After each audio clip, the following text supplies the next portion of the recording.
이사야 42장 1절에서 4절까지 말씀을 제가 읽겠습니다. 내가 붙드는 나의 종, 내 마음에 기뻐하는 자, 곧 내가 택한 사람을 보라. 내가 나의 영을 그에게 주었은즉 그가 이방에 정의를 베풀리라. 그는 외치지 아니하며 목소리를 높이지 아니하며 그 소리를 거리에 들리게 하지 아니하며 상한 갈대를 꺾지 아니하며 꺼져가는 등불을 끄지 아니하고 진실로 정의를 시행할 것이며 그는 쇠하지 아니하며 낙담하지 아니하고 세상의 정의를 세우게 이루리니 섬들이 그 교훈을 앙망하리라. 아멘. 이 4절 말씀까지 말씀을 보았습니다. 예수님께서 베드로와 야고보와 요한 세 사람을 데리고 변화산상에 올라갔습니다. 세상에서 빨래하는 자가 그렇게 할 수 없는 아주 빛나고 참 영광스러운 모습으로 주께서 변화를 하셨죠. 그때 세 수제자가 주님 여기에 있는 것이 좋사오니 이렇게 이야기를 했습니다. 정말 그 주님의 영광스러운 그 모습을 보면서 그들은 거기에 압도되었습니다. 그리고 거기 있기를 원했습니다. 그러나 그 산 위에와 산 아래는 너무나 대조적이었습니다. 나머지 9 제자들은 쩔쩔매고 있었습니다. 어떤 사람이 벙어리 된 귀신을 들린 그 아들을 데리고 왔는데 제자들이 그 귀신을 쫓아내지를 못했어요. 그래서 많은 사람들이 둘러싸서 공박하면서 능력 없는 그 제자들을 비난하고 그렇게 했습니다.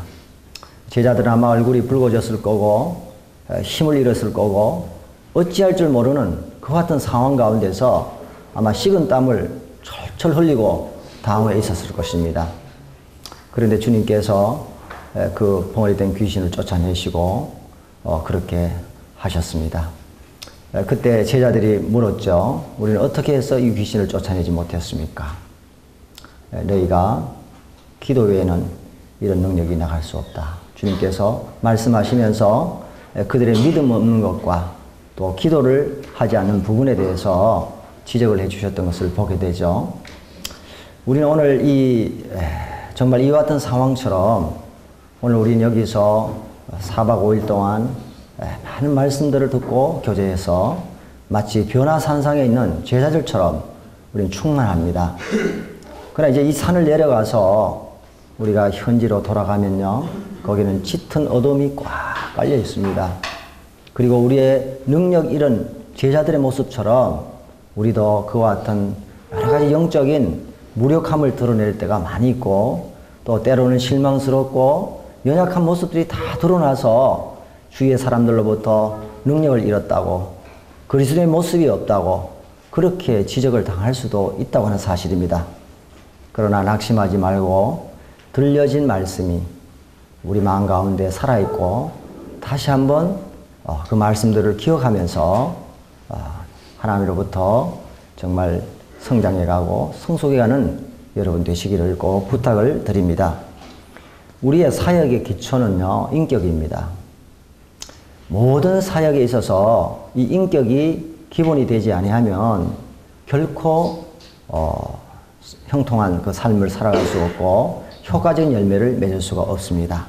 아무리 탁월한 은사를 가지고 있고 많은 열매를 맺었다 할지라도 이 사람의 됨됨이가 되지 아니하면 그 모든 것들은 물거품처럼 사라질 수 있다는 사실을 우리에게 말씀해 주고 계시죠. 그래서 미국의 교육도 보면은 첫 번째 실력이고 두 번째가 인격입니다. 세 번째는 헌신입니다. 그래서 이 인격이 대단히 중요하다는 것을 말해주고 있고 그리고 이 사역의 동기는 주님을 사랑하는 사랑에 의해서 되어야 됩니다. 그래서 이 사랑이 중요하고요. 그리고 목적은 하나님의 영광입니다. 내 영광이 아니고 하나님의 영광입니다. 고린도 교회가 은사가 탁월하고 또 언변이 거기에 능했고 또 지식도 많았습니다. 그러나 그 교회가 굉장한 이 어린아이의 신앙에 머물러 있었던 그 이유가 뭐냐면요. 그들은요, 하나님의 영광보다는 자기의 영광을 추구했던 것입니다. 모든 은사를 사용함에 있어서 또 언변과 지식을 사용함에 있어서 자기를 주목한 그와 같은 일들이 있었기 때문에 주님께서는 너희가 먹든지 마시든지 무엇을 하든지 다 하나님의 영광을 위해서 하라.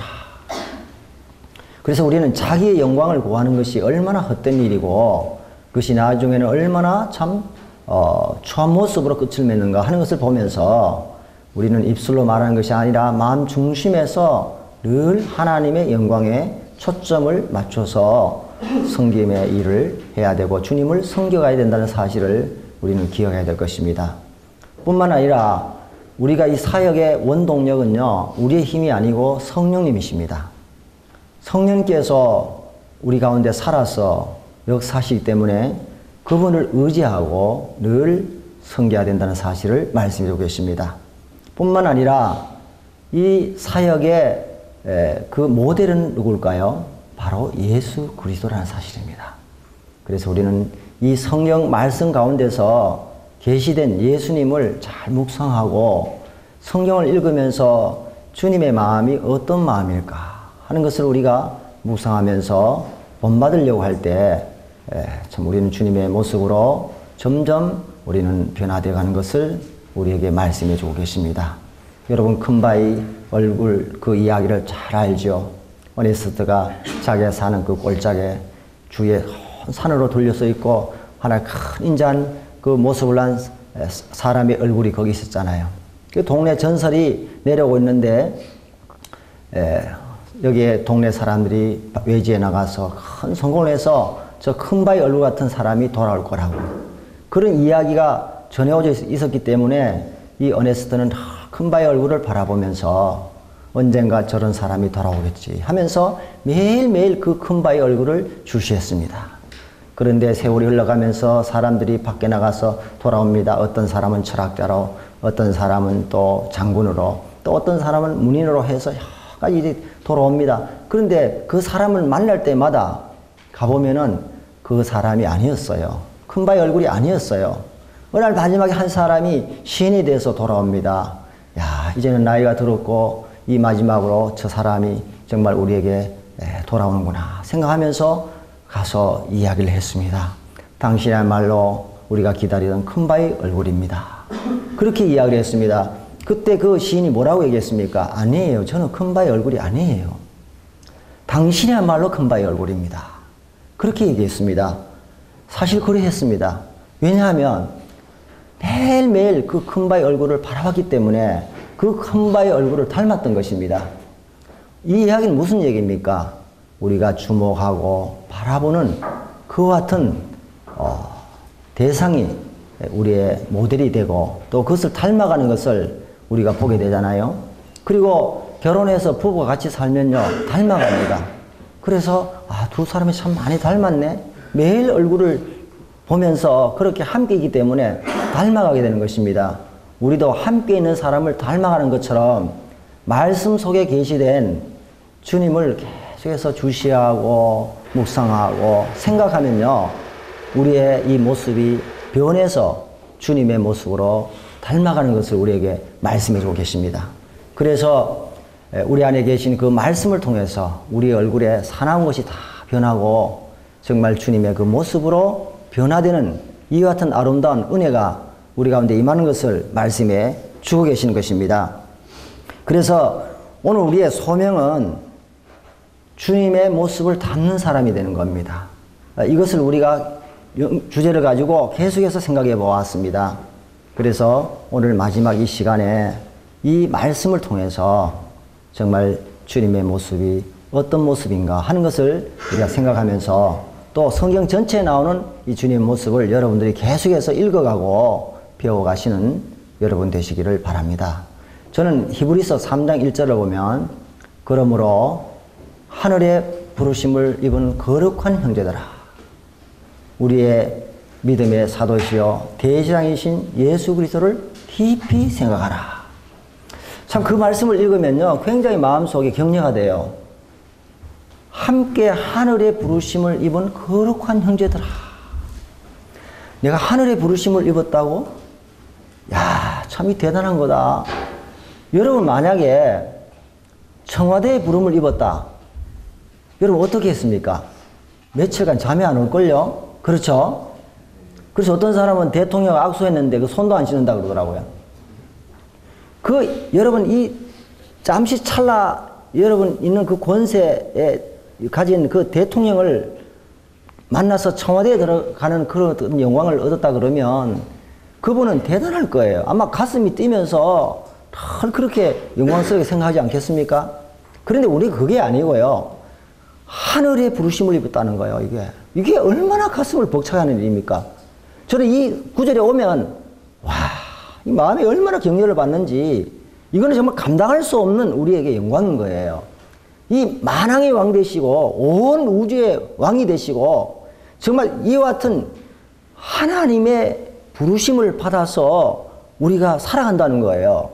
그리고 그 하나님의 자녀가 됐다고 하는 이 권세라고 하는 것은 이것은 어떤 것으로도 비교할 수 없는 놀라운 특권이라는 사실을 우리에게 말씀해 주고 있습니다.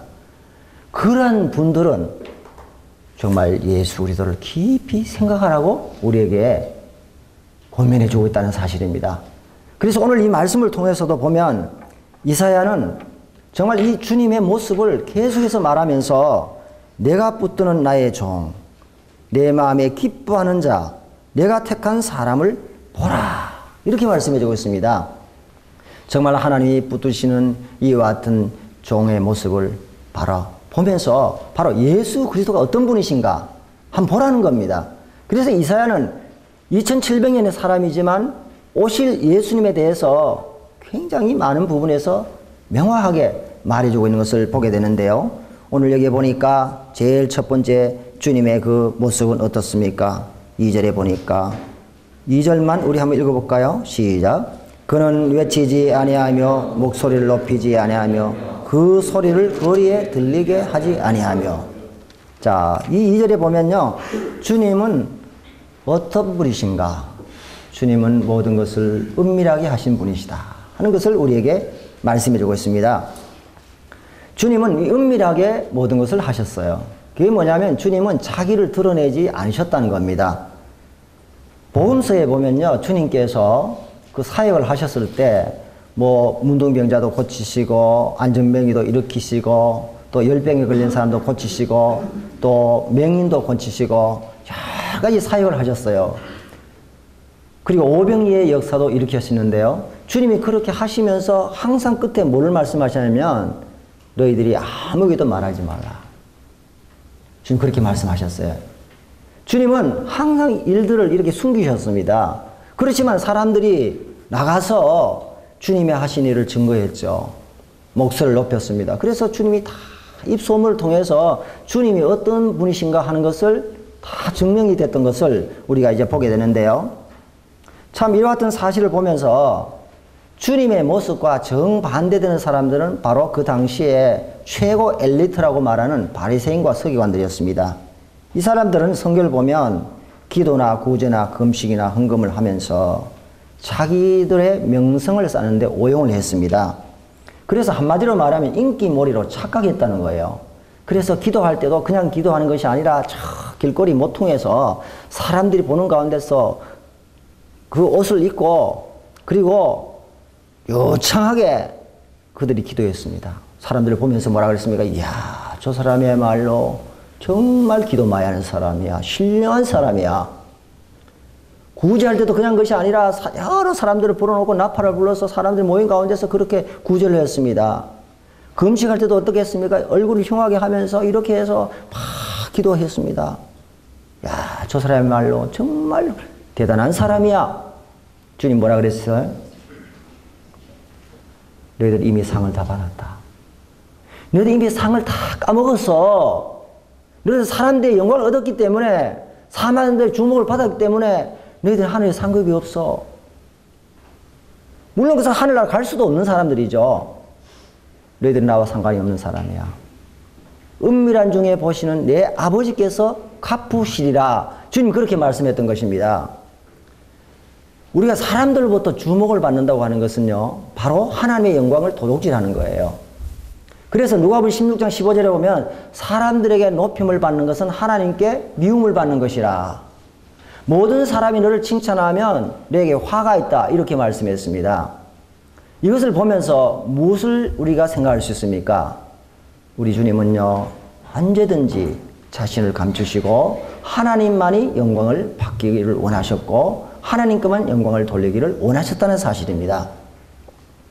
진실된 하나님의 종과 거짓 종들, 사꾼들의 차이가 뭘까요? 사꾼들은 항상 사람들로부터 주목을 받는데 자기의 초점을 맞추고 있다는 사실입니다. 그래서 사람들을 따르게 하고 그것으로 말미암아 반대급부를 챙기려고 하는 그와 같은 사악한 사람들인 것을 보게 됩니다. 사단은 교묘하게 우리들에게 그것을 가지고 찾아오는 거예요.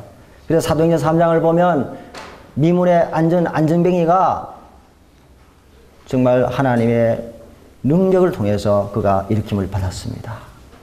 그가 이제 성전 안에 들어가면서 하나님을 찬송하고 이렇게 했습니다. 많은 사람들이 그 사람이 어떤 사람인 줄 알고 있었죠. 그 사람이 난 것을 보면서 사람들이 몰려들었습니다. 베드로와 요한을 보면서 그들이 뭐라 그랬습니까? 그들에게 명예를 돌리려고 했죠. 그때 뭐라고 얘기했습니까? 여러분들, 왜 우리의 개인의 능력과 경건으로 우리가 이 사람을 걷게 한 것처럼 왜 우리를 주목하느냐고. 나사렛 예수 그리스도가 그분이 이 사람을 낫게 하고 걷게 했다고. 그 말은 뭐냐면요, 우리를 주목하지 말라는 겁니다. 주님을 주목해라. 한 병이 뭡니까? 사단으로부터는 온 한 병이 뭐냐면 항상 너를 주목해라. 네가 은사가 드러나고 네가 말씀을 잘 전하고 네가 뭔가 했기 때문에 너를 주목해라. 사단은 그렇게 하는 겁니다. 그래서 하나님의 영광을 도둑질하게 하는 거예요. 근데 진실한 종은 그걸 사단의 괴계를 간파하는 겁니다. 베드로와 요한이 성령 충만했던 한 가지 증거가 뭡니까? 그들은 자기를 주목해 하지 않고 주님을 주목했다는 겁니다. 항상 사람들로부터 자기를 주목해 하는 것이 아니라 하나님을 주목했다는 것입니다. 우리가 살아가면서요, 이것이 참 실수할 때가 많습니다. 이 사단의 교묘한 괴계 속에 넘어갈 때가 많습니다. 무엇입니까? 항상 주님을 주목해야 되는 겁니다. 그래서 주님을 의지하게 하고 주님께 영광을 돌리게 하고 주님께 찬양하게 하고 이렇게 하는 것이 진실된 종의 모습인 것을 우리에게 보게 됩니다. 여러분, 사도 바울 보십시오. 고린도후서 12장에 보면요, 그는 하늘에 갔다 온 사람이잖아요. 하늘에 가서 말할 수 없는 이야기를 들었잖아요. 근데 그 이야기를 하면서 거짓 교사들이 명예를 얻으려고 온갖 거짓 행위를 하니까 어쩔 수 없이 말을 하는데, 내가 14년 동안 이 이야기를 하지 않았다. 14년 전에 내가 하늘에 올라가서 말할 수 없는 말을 들었다. 그 이야기를 하면서 3인칭을 쓰면서 얘기하잖아요. 자기를 숨기잖아요. 자기인데도 불구하고. 여러분, 하늘에 올라가서 말할 수 없는 소리를 듣고 하늘 영광을 봤으면 여러분 같으면 어떻게 하겠어요? 야단 나지. 야, 내가 하늘 가서 말이야. 하늘 방언을 들었어, 내가 그냥. 기가 막히고 막.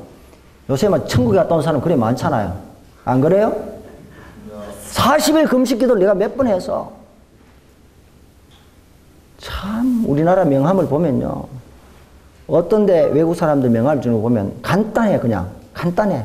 이름 나와. 우리나라 목회자들을 보면요, 세계 선교회 뭐 그냥 쫙 한 10가지가 막 이상 적혔어요. 우리 이런 것을 보면서 우리가 참 실수하는 것이 뭐냐면, 그와 같은 큰 경험을 했다 할지라도 자기를 숨긴 모습을 우리가 보는 것을 생각했을 때, 정말 지금 이 시대는요, 광고 혼수 시대입니다. PR 시대예요. 우리가 물론 우리의 사역을 알리고 하는 게 좋겠지만은 행여나 그 배후에 우리 자신들의 명성을 쌓고 우리를 주목해 하고 우리를 따르게 하게 하는 그와 같은 어떠한 동기가 숨어 있다면 그것은 굉장히 위험천만한 일이라는 사실을 우리에게 말씀해 주고 계신다는 사실입니다. 그래서 주님만 바라보고 주님께만 영광 돌리게 하면요, 우리에게 분노와 시기가 사라지는 겁니다. 그런데 왜 분노하고 시기하고 마음속에 섭섭함이 그래 많습니까? 알아주지 않는다는 거거든. 사람에게 알아주지 않아도 주님 알아주시면 되는 겁니다. 그렇죠? 그래서 이런 부분들이 우리가 삶을 살아가면 실제 부분에서 참 어려운 일이지만 우리 주님을 바라보고 살아갈 때 여기에 많은 것을 우리가 얻을 수가 있다 하는 것을 보게 되는 것입니다.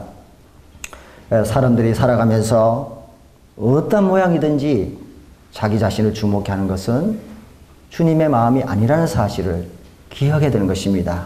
어떤 분이 시를 썼습니다. 나는 몰라요. 주님, 당신은 아십니다. 제가 모든 사람의 주목을 받으며 얼마나 뜨거운 열정으로 당신을 섬기는지를 당신은 아십니다. 제가 친구들 모임에서 얼마나 열심히 당신을 대변하는지를 당신은 아십니다. 제가 교제권을 이룰 때 얼마나 강벽하는지를 당신은 아십니다. 제가 성경 공부를 할 때 얼마나 순수한 열정이 있는지를 그러나 저는 모릅니다. 주님, 물대야를 가리키며 등이 굽고 주름진 노인의 거친 발을 날마다 달마다 아무도 보지 않고 아무도 모르는 방에서 씻기라고 하신다면 저는 어떻게 할지. 이 얘기가 뭡니까? 공개적인 장소는 다 열심히 한다는 거예요. 근데 아무도 모르는 장소에서 아무도 보지 않는 가운데서 아무도 알아주지 않는 그 사람을 섬기라고 말한다면 나는 잘 모르겠다는 거예요. 참 이분이 참 정직하게 주님 앞에 섰는데 오늘 이와 같은 내용이 나의 모습과는 어떻게 다른지를 한번 점검해보는 모습이 되면 좋겠다. 그렇게 생각이 되어집니다. 두 번째는 뭡니까? 우리가 거기에 3절에 나오죠. 상한 갈대를 꺾지 아니하며 꺼져가는 등불을 끄지 아니하고 진실로 정의를 시행할 것이라. 오늘 이제 첫 번째는 정말 주님이 떠들썩하게 자기를 광고하지 않았다는 겁니다. 그런데 이 두 번째는요, 주님께서는 참 동정의 마음을 가지고 계셨다는 겁니다. 다른 말로 얘기하면 긍휼의 마음이지요. 상한 갈대를 꺾지 아니하고 꺼져가는 심지를 끄지 아니하시기를 심판에 이길 때까지 하신다. 복음서에 그렇게 말씀해주고 있는데요. 여러분, 상한 갈대는요, 피리 소리를 낼 수가 없어요. 그렇잖아요? 그리고 꺼져가는 심지는요, 그냥 내도 꺼져버립니다. 그런데 그 상한 갈대와 같고 꺼져가는 심지와 같은 그와 같은 연약하고 정말 형편없는 그와 같은 영혼들을 주께서 사랑하시고 일으키시고 돌보시는 그 자비의 마음, 그 긍휼의 마음을 우리에게 얘기해주고 있잖아요. 참 우리에게 중요한 것이 뭡니까? 이와 같은 긍휼의 마음이 우리에게 대단히 중요하다는 사실입니다. 동정의 마음요. 얼마나 이 세상이 무정합니까? 그런데 오늘날요, 살아가면서 여러분 보십시오. 상처난 사람들이 너무 많다고 하는 사실입니다. 위로의 사역이 너무너무 필요하다는 사실입니다. 그러면서 함께 울어줄 사람이 필요하다는 사실입니다. 이와 같은 사실을 우리가 기억할 때에 우리는 사무엘상 22장 1절과 2절에 보면요, 하나님의 마음에 합한 사람 다윗에게 어떤 사람이 찾아왔습니까? 환난당한 모든 자, 빚진 자, 마음이 원통한 자가 다윗에게 다 아둘람굴로 몰려왔습니다. 여러분, 그 사람들이 정말 형편없는 사람들이잖아요. 그렇지만은 환난당하고 마음이 원통하고 정말 상심한 그 사람들이 다윗에게 몰려왔을 때 다윗이 그런 사람과 함께 있었다는 겁니다. 그 낮아지고 깨뜨려진 그와 같은 사람들과 함께 있는데 그 사람들이 다윗의 왕국을 세우는데 1등 공신이 되었습니다. 그리고 나중에 다윗과 함께 있던 사람들인 걸 보잖아요. 여러분, 우리는 주님이 이 연약하고 상처난 사람들과 함께 있었던 것처럼 우리 마음도 낮은 곳에 함께 있는 이 마음이 얼마나 중요한지 우리에게 말씀해주고 있습니다. 뿐만 아니라 사무엘하 17장 28절에서 29절 보면요, 바르실레와 소비와 마길이 다윗이 망명 생활을 할 때 어떻게 했습니까? 그들은요, 이방 사람들이었습니다. 그렇지만 그들은 침상과 대야와 볶은 곡식과 그리고 치즈와 꿀과 버터와 여러 가지 영양식 음식을 만들어 가지고 그 쫓기는 다윗과 다윗의 군사를 가져왔죠. 근데 그 뒤에 뭐라고 말씀하냐면요, 이는 그들이 들에서 시장하고 공고할까 생각합니다. 여러분, 참 이게 얼마나 우리 마음을 뜨겁게 하는지 모릅니다. 여러분, 이 다윗과 군사들이 쫓겨가지고 들판에서 얼마나 시장합니까? 그래서 우리는 집을 떠나면요, 서러운 거예요. 그래서 시장하고 배가 고픕니다. 그런데 그 심정을 알아주는 사람이 있었다는 거예요. 이 세 사람이 그 피곤하고 정말 배가 고픈 굶주린 그 심정을 이해하고 그런 것들을 다 준비해서 그들에게 왔다는 것이 사실입니다. 나중에 다윗이 그 보상을 하려고 했을 때도 그 보상을 받지 않고 자기 종에게 돌렸던 이 같은 아름다운 사람들, 마음이 아름다운 사람들, 우리들에게 있어서 어떤 것이 좋습니까?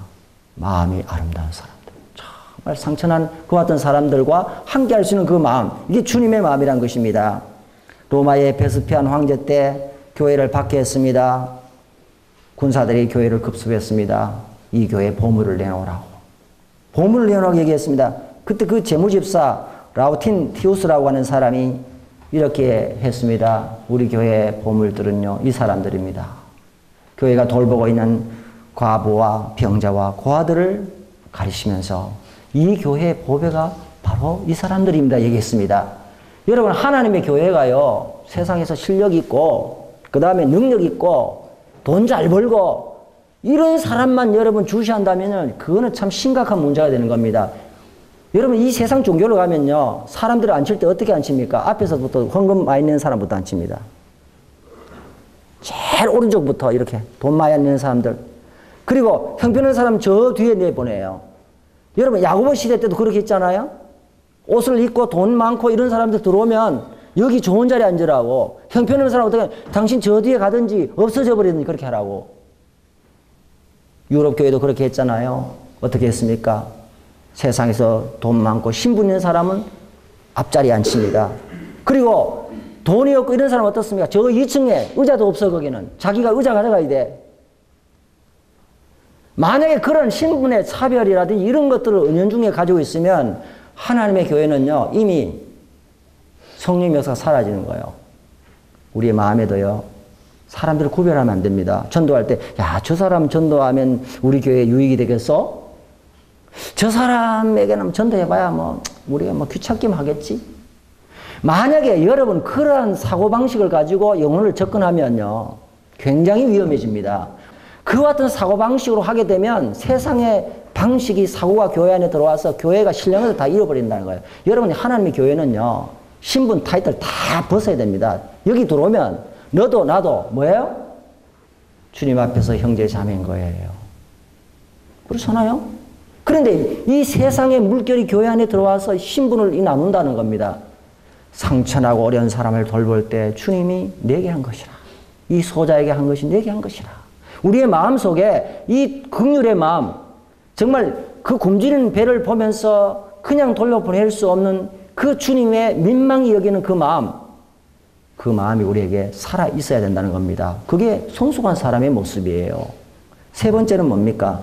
세 번째는 거기 보면요, 4절에 기록되어 있습니다. 4절 우리 같이 읽어볼까요? 시작. 그는 쇠하지 아니하며 낙담하지 아니하며 세상의 정의를 세우기에 이르니 섬들이 그 교훈을 앙망하리라. 여기에 세 번째는 뭐냐면요, 주님이 낙심하지 아니했다는 겁니다. 자, 주님은 낙심할 일이 많았습니다. 마태복음 11장 20절에 보면 주님이 가장 많은 기적을 일으킨 그곳에 가장 적은 열매를 맺었어요. 열매가 거의 없었습니다. 오늘날로 말하면 고비용, 저효율 전도를 하신 것입니다. 여러분, 이와 같은 사실을 생각하면서 주님도 그렇게 열심히 하셨지만은 열매가 없을 때가 있었다는 것입니다. 그러면 인간적으로 보면 얼마나 낙심될 일이 있습니까? 뿐만 아니라 자기 가족, 자기 민족, 자기 가정으로부터도 미쳤다고, 그리고 주님께서 가는 곳곳마다 죽이려고 했고, 얼마나 주님은 박대를 받으셨나요? 자기 고향에서 환영을 못 받았습니다. 이와 같은 사실을 우리가 생각하면 주님은 최선의 일을 하시고 최악의 대접을 받으신 분이에요. 그렇잖아요? 그리고 욥을 보십시오. 최선의 사람에게 최악의 일이 일어났습니다. 솔로몬이 세상을 가만히 살펴보니까 세상에 악한 보응을 받는 의인이 있고 의인의 보응을 받는 악인이 있다. 참 이것이 참 세상에는 이상한 일이다. 그렇게 본 거예요. 여러분, 세상에 보면요, 아이고 김정일이 왜 그래 오래 삽니까? 예? 그런데 정말 신실하고 성실한 사람이 그 수를 다하지 못하고 세상을 떠나는 거예요. 이 세상을 보면요, 참 물건경해 보입니다만은, 그죠? 그러나 우리가 이 같은 사실을 볼 때 마음속에 회의가 들기도 합니다만은, 그러나 주님이 다 판단하고 계시죠. 그래서 삶을 살아가면서 참 우리가 낙심할 때가 많습니다. 이 낙심의 희생물이 되는 사람이 참 많아요. 엘리야, 모세, 여러 사람들이 낙심의 희생물이 되었다는 사실을 보게 됩니다. 우리는 선을 행하다가 낙심하지 말아라. 우리의 삶을 살아가면서 열매가 맺히지 않고, 그리고 금방의 결과가 보이지 않을 때 낙심합니다. 공연히 헛되게 내가 일을 했지 않았나, 이런 생각을 할 때가 많습니다. 그러나 때가 되면 하나님께서 그 열매를 보게 하신다는 사실을 우리에게 말씀해 주고 계시고, 열매가 없다 하더라도 하나님 그 과정들을 보시고 칭찬하시는 거예요. 이 같은 사실을 보면서 우리가 삶을 살아가면서 낙심된 일들이 참 많습니다. 이해하지 못할 일들이 생기고, 그래서 가는 곳곳마다 무거운 짐들이 다 있습니다. 그리고 문제가 없는 곳이 없고요. 그리고 옳은 일이 없는 곳이 없다는 사실을 꼭 기억하셔야 됩니다. 탈도 많고 말도 많고, 예? 그러면서 영광도 많다. 여러분 앞으로 살아가면서 여러분 청소년 여러분들이 여러분 직장에 가든지 교회를 가든지 여러분 사역을 하든지 가정을 이루는 간에 항상 어떤 일에는 문제없이 그 일이 되는 것이 하나도 없다는 사실을 꼭 기억하시기 바랍니다. 그래서 말도 많고 탈도 많습니다. 무거운 짐이 없는 것이 없어요. 어느 곳에 가든지 다 무거운 짐이 있습니다. 나는 이 교회에 가면 문제가 없을 거다. 천만의 말씀이에요. 웨슬레인가 누구의 청년이 찾아왔잖아요.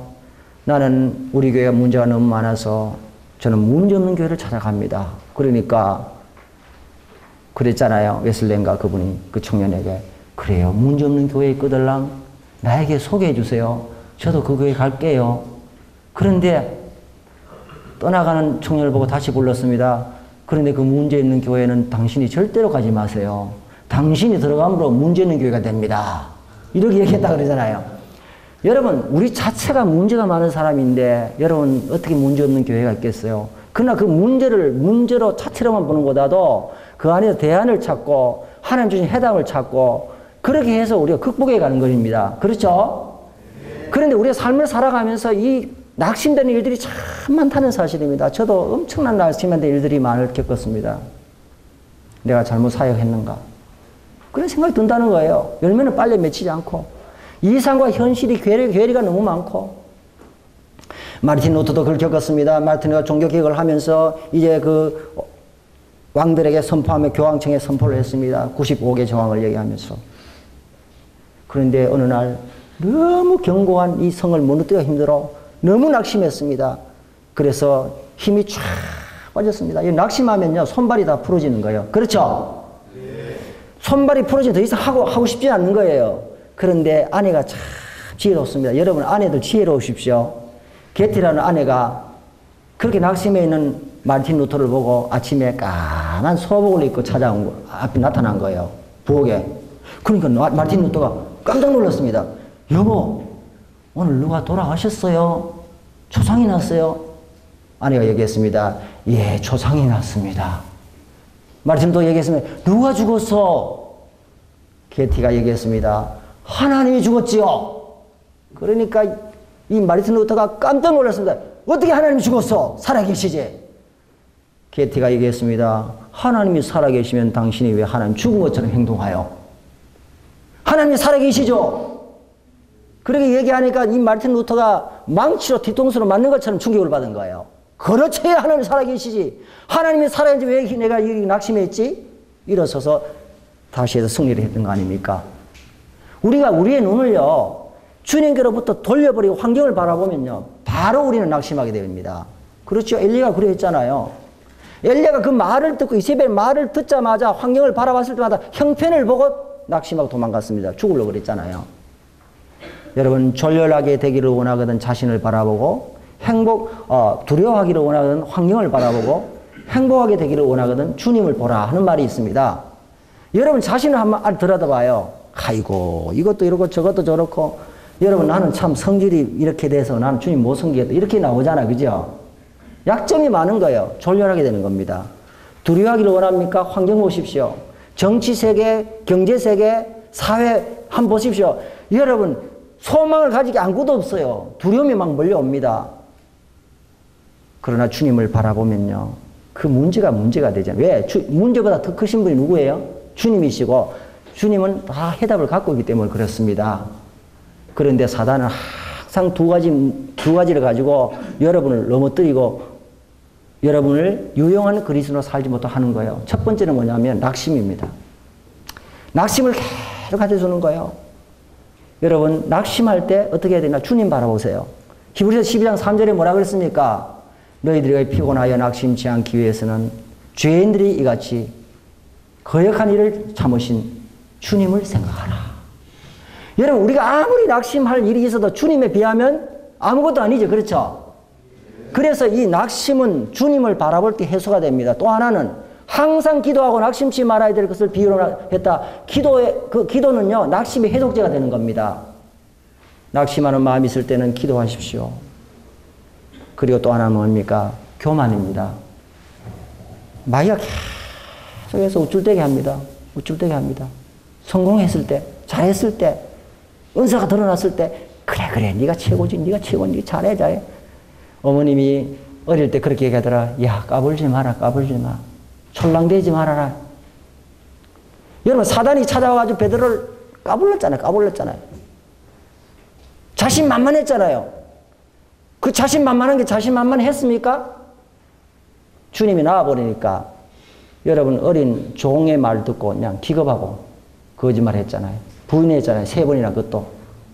죽을지언정 주님을 따른다고 했던 그 베드로가 여러분 그렇게 돼버렸잖아요.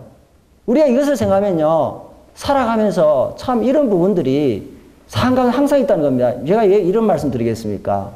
저도 시행착오를 많이 겪었던 사람이고 여러분들 아낍니다. 여러분 청년이 앞으로 살아갈 때 여러분을 통해서 주님 크게 사용하시기 때문에 이런 두 가지 일들이 항상 생긴다는 겁니다. 그래서 마귀가 한 번은 낙심을 집어넣었다. 그래서 손이 부러지게 만들었다가 그 다음에 좀 잘하면 어떻게 해요? 우쭐대게 해가지고 여러분. 교만하면요. 사람이 외로워져요. 잘난 체 하는 사람한테 옆에 누가 사람 갑니까? 안 갑니다 여러분. 그러니까 자신을 자꾸 낮춰야 돼. 이게 교만이 얼마나 교만하면 하나님께서 영광과 은총을 옮겨버려요. 딴 사람한테. 옮겨버리니까 그게 얼마나 위험한 일입니까? 그래서 주님은 이와 같은 사실을 우리에게 말씀해 주셨습니다. 그 다음에 이사야 50장 말씀을 보겠습니다. 이사야 50장 4절에서 말씀을 보겠습니다. 4절 말씀 6절에서 읽겠습니다. 5절에서 읽겠습니다. 5절에서 7절까지 우리 같이 한번 읽겠습니다. 이사야 50장 5절에서 7절까지 같이 한번 읽어보겠습니다. 크게 읽겠습니다. 시작. 주 여호와께서 나의 귀를 열었으므로 내가 거역지도 아니하며 뒤로 물러가지도 아니하며 나를 때리는 자들에게 내 등을 맡기며 나의 수염을 뽑는 자들에게 나의 뺨을 맡기며 모욕과 침뱉음을 당하여도 그 얼굴을 가리지 아니하느니라. 주 여호와께서 나를 도우심으로 내가 부끄러워하지 아니하고 내 얼굴을 부싯돌같이 굳게 했으므로 내가 수치를 당하지 아니할 줄 아노라. 여기 네 번째 주님의 모습은 어떤 모습이에요? 충성된 모습입니다.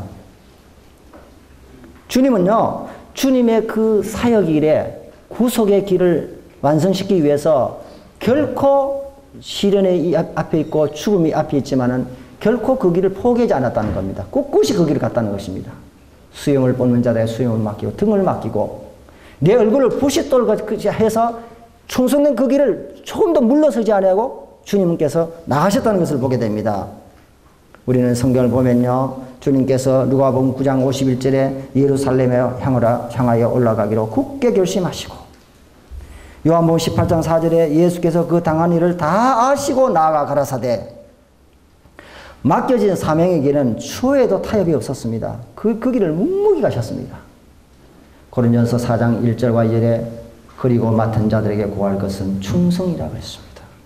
여러분, 우리가 충성이라고 하는 것은 신실하다는 얘기죠. 우리 주님을 섬기는 일에 있어서는 자기의 손해가 되더라도 주님이 명하신 일에는요, 충성스럽게 그 길을 가는 겁니다.